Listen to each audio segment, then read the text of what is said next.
Welcome. I'm Samantha Nerove, and this is the Airborne Girls Guide to Islam and its abuse of women.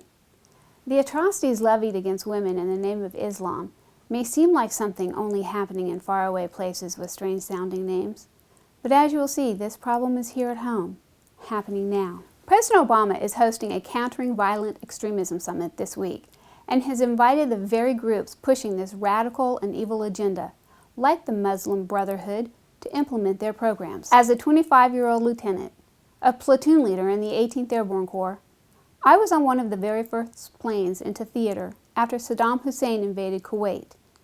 We deployed to protect Saudi Arabia and set up a desert shield in case Saddam headed for their oil fields.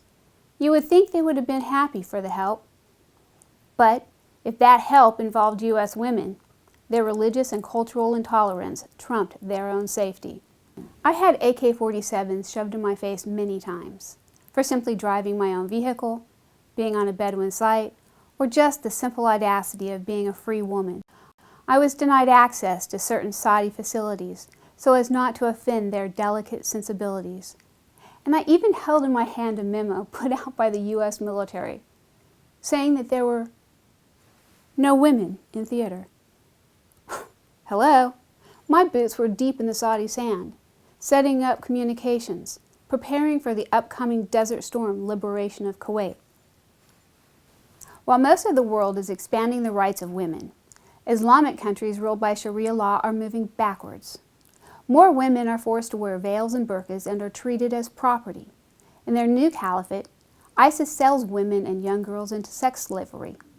Africa's Boko Haram practices the same barbaric acts, and both cite Islamic scripture to justify it. This is not just happening there. In Rotherham, England, Muslim men have raped and abused over 1,400 young British girls. Why?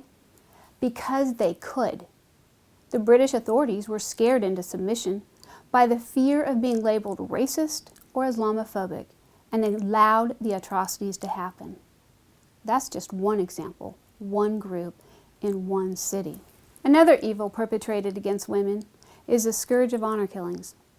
Women are subject to death by stoning in Iran, Afghanistan, and other countries for adultery, even if their adultery was being raped.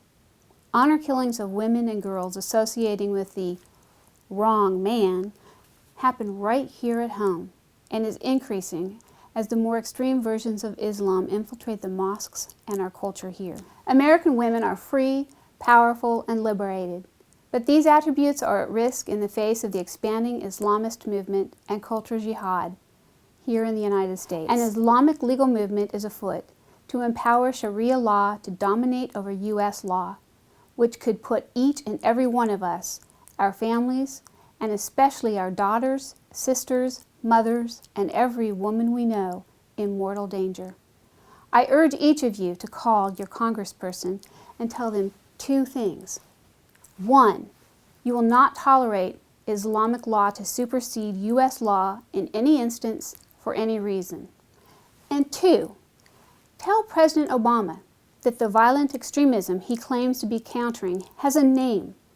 It is Islamic supremacy, and we shouldn't be working with those seeking to impose it on us. This is the United States. United we stand. One law for all.